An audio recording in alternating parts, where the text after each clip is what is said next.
buổi concert của Đàm Tùng Vận gây tranh cãi, sức chứa của Lighthouse chỉ vài trăm người, trái ngược với những khoản quyên góp hào phóng của Châu Lucy dành cho người hâm mộ. Việc diễn viên lấn sân sang lĩnh vực khác từ lâu đã mất đi ý nghĩa ban đầu.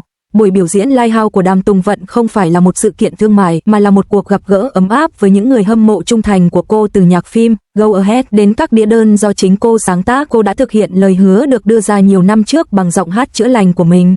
Giống như Triệu Lucy bỏ ra hàng triệu đô để tổ chức concert, sự tương tác thân mật này với chỉ vài trăm người đã mở ra một con đường mới cho các diễn viên, không cần cạnh tranh chuyên nghiệp, chỉ cần tình bạn chân thành. Đàm Tùng Vận sắp tổ chức concert, ngay khi tin tức lan truyền, cư dân mạng đã vô cùng bất ngờ và khó hiểu. Nàng thơ quốc dân, nổi tiếng nhờ vai diễn Chiên Chiên trong Go Ahead, lại sắp lấn sân sang lĩnh vực ca hát và cướp mất công việc của ca sĩ chính. Sau khi xem thông tin về giấy phép và địa điểm, người hâm mộ ban đầu chỉ cười phá lên. Rõ ràng đây không phải là một concert thương mại mà chỉ là một buổi hẹn hò thường niên tại một Lighthouse chuyên chiều lòng fan cuồng. Đây không phải là trường hợp cá biệt. Buổi hòa nhạc chiều lòng fan của Triệu Lucy, nơi cô được cho là đã tự bỏ tiền túi ra biểu diễn, vẫn còn in đậm trong tâm trí mọi người. Việc hai nữ diễn viên hàng đầu liên tiếp lấn sân sang ca hát thật thú vị. Liệu đây có phải là xu hướng mới đối với các diễn viên? Nhưng xu hướng này hoàn toàn khác với những buổi hòa nhạc mà chúng ta thường thấy. Chúng ta hãy làm rõ chi tiết. Đây không phải là một buổi hòa nhạc tại sân vận động mà là một bữa tiệc dành riêng cho người hâm mộ với số lượng vài trăm người tham dự. Để hiểu được động thái của Đàm Tùng Vận, trước tiên chúng ta cần xem xét văn bản xác nhận chính thức. Văn bản phê duyệt từ Cục Văn hóa và Du lịch quận Triều Dương, Bắc Kinh nêu rõ buổi biểu diễn sẽ được tổ chức vào ngày 27 tháng 12 tại một quán nhạc sống lâu đời ở Bắc Kinh. Những người am hiểu đều biết rằng nơi này không hề có quy mô như sân vận động có sức chứa hàng chục nghìn khán giả. Nó chỉ có thể chứa tối đa vài trăm người và hàng ghế cuối cùng chỉ cách sân khấu khoảng chục mét, nơi bạn thậm chí có thể nhìn thấy những biểu cảm nhỏ nhất của thần tượng. Thực tế, người hâm mộ đã có linh cảm, phòng thu của Đàm Tùng Vận đã đánh dấu, phát hành bất ngờ trong lịch trình tháng 12 và người hâm mộ trong các nhóm fan đã bắt đầu bàn tán sôi nổi. Không ai la hét, mua vé nhanh lên, nhưng mọi người đều nói, ngày mà chúng ta chờ đợi bấy lâu nay cuối cùng cũng đến rồi. Bầu không khí này hoàn toàn khác với cuộc chiến vé và đẩy giá vé chợ đen của các buổi hòa nhạc thương mại, nó giống như một cuộc hội ngộ của những người bạn cũ trực tiếp hơn. Tranh cãi nảy sinh với hai câu hỏi chính: các ca sĩ có đủ khả năng biểu diễn không? Và một quán nhạc sống với vài trăm người có được coi là một buổi hòa nhạc không? Những người đặt câu hỏi về giấy phép cho rằng tiêu chuẩn quá thấp và cảm thấy việc ghi chữ buổi hòa nhạc trên giấy phép là gây hiểu nhầm, nhưng những người ủng hộ đã trực tiếp đưa ra bằng chứng và bác bỏ những nghi ngờ đó. Có tranh cãi xung quanh khả năng ca hát của cô ấy. 3 bài hát tự sáng tác cộng 30 bài hát nhạc phim, thậm chí Jay Lin còn mời cô ấy làm khách mời. Nhưng ai nói Đàm Tùng Vận không có năng khiếu ca hát có lẽ chưa từng nghe nhạc của cô ấy. Cô ấy đã phát hành 3 đĩa đơn riêng và những bài hát như I'm Here và An cực kỳ nổi tiếng trong giới hâm mộ, thậm chí có người còn dùng chúng làm nhạc nền, chưa kể đến hơn 30 ca khúc nhạc phim truyền hình. Bài hát chủ đề Youth Without Regret từ bộ phim Go Ahead đã khiến vô số người rơi nước mắt và nhiều người đã nghe đi nghe lại bài hát này. Hơn nữa, kỹ năng ca hát của cô ấy đã được kiểm chứng trên sân khấu từ lâu. Màn trình diễn a cappella tại bữa tiệc sinh nhật của cô ấy đã chứng minh rằng lời khen ngợi dành cho giọng hát chữa lành không chỉ là lời nói suông. Cô ấy đã được mời làm khách mời trong các buổi hòa nhạc của Jay Lin và Hoàng Kiên, và khả năng kiểm soát hơi thở của cô ấy rất ổn định khi hát cùng họ. Các màn trình diễn của cô ấy tại các chương trình gala đêm giao thừa chưa bao giờ gặp trục trặc, và tên của cô ấy cũng có trong danh sách khách mời chương trình đêm giao thừa của đài truyền hình Hồ Nam năm 2026. Nếu kỹ năng ca hát của cô ấy không tốt, các chương trình gala chính thống sẽ không bao giờ mời cô ấy. Đối với người hâm mộ, việc kỹ năng ca hát của cô ấy có đạt trình độ ca sĩ chuyên nghiệp hay không quan trọng, ý nghĩa của sự kiện này vượt xa ca hát.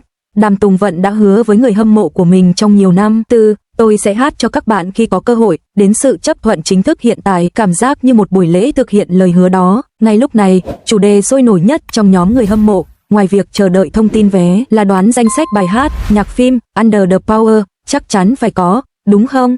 Làm ơn hãy hát liên khúc, tôi muốn hát theo và khóc. Phần được mong chờ nhất chính là phần tương tác, không thể phủ nhận sự gần gũi của một buổi biểu diễn trực tiếp. Người hâm mộ còn nói đùa rằng họ thậm chí có thể nghe thấy tiếng thở của thần tượng và thậm chí có thể yêu cầu bài hát hoặc trò chuyện. Trải nghiệm sống động này là điều mà khán giả tại các buổi hòa nhạc ở sân vận động, những người chỉ xem trên màn hình lớn, không bao giờ có được. Hiện tại, buổi diễn ở Thành Đô là buổi diễn được yêu cầu nhiều nhất, nhưng thật không may, ban tổ chức vẫn chưa công bố thêm bất kỳ buổi diễn nào khác. So với Triệu Lệ Diêm, cô ấy tiêu hàng triệu đô để chiều lòng người hâm mộ. Các diễn viên chuyển sang lĩnh vực khác, không còn dựa vào chiêu trò thương mại nữa. Nếu bạn xem buổi concert của Tân Tống Vân cùng với buổi concert gần đây của Triệu Lục Tư, bạn sẽ hiểu được cách tiếp cận mới của việc diễn viên lấn sân sang ca hát đó không phải là việc cướp mất việc của ca sĩ, mà là một cách khác để kết nối với người hâm mộ trong một sự trao đổi hai chiều. Sự kiện của Triệu Lộc Lệ Sĩ còn đi xa hơn nữa, đưa việc chiết chuộng người hâm mộ lên đến đỉnh điểm. Cô ấy không bán vé mà tặng vé miễn phí thông qua một bài trắc nghiệm trực tuyến. Các câu hỏi đều xoay quanh công việc và hoạt động từ thiện của cô, không có rào cản nào nhằm thu hút những người hâm mộ chân chính. Đối với những người hâm mộ đến từ xa, cô ấy đã đặt phòng khách sạn gần địa điểm tổ chức và sắp xếp phương tiện di chuyển riêng. Tổng chi phí chỉ riêng cho chỗ ở và đi lại đã lên đến hơn 1 triệu nhân dân tệ, chưa kể chi phí địa điểm và thiết bị. Đây rõ ràng là trường hợp lỗ tiền thay vì thu lời. Cư dân mạng đùa rằng cô ấy đã xúc phạm tất cả bạn bè đồng nghiệp, nhưng người hâm mộ lại vô cùng xúc động. Đây không chỉ là tham dự một buổi hòa nhạc mà là được thần tượng chiều chuộng như một VIP. Sau sự kiện, hình ảnh của Triệu Lộ Thủ tăng vọt, mọi người đều khen ngợi sự chân thành của cô, một hiệu quả vượt trội hơn nhiều so với việc bỏ tiền mua những thứ đang thịnh hành. Cách tiếp cận của Đàm Tùng Vận và Châu Lucy thực chất đại diện cho chiến lược chủ đạo của các diễn viên chuyển sang lĩnh vực khác, tránh cạnh tranh về kỹ năng thanh nhạc của các ca sĩ chuyên nghiệp và tập trung vào sự kết nối cảm xúc. Họ hiểu rằng lợi thế của họ không phải là giọng hát mà là sự cộng hưởng cảm xúc được tích lũy qua các vai diễn. Khán giả nghĩ đến Ly Chiên Chiên khi nghe Tuổi Trẻ Không Hối Tiếc và Chen Chiên Chiên khi nghe các bài hát của Châu Lucy. Yếu tố hoài niệm sẵn có này là điều mà các ca sĩ chuyên nghiệp không có. Việc lựa chọn một địa điểm nhỏ như Lighthouse cũng là một bước đi thông minh, nó đảm bảo sự tương tác gần gũi mà không tạo cảm giác trống trải do không gian quá rộng, tránh phải cạnh tranh với các ca sĩ chuyên nghiệp về nguồn lực sân vận động, và cho phép họ thu hút người hâm mộ thông qua hình ảnh, yêu mến người hâm mộ và chân thành. Một tình huống đôi bên cùng có lợi, giống như buổi hòa nhạc Love Security Guard của Lee Yoo Chun đã biến một buổi biểu diễn một chiều thành một hành trình hai chiều thông qua các câu chuyện tương tác. Về cơ bản nó tập trung vào giá trị cảm xúc. Nguyên nhân dẫn đến xu hướng này, ngành công nghiệp âm nhạc đã thay đổi, người hâm mộ không còn muốn các buổi hòa nhạc nữa, họ muốn cảm giác đồng hành.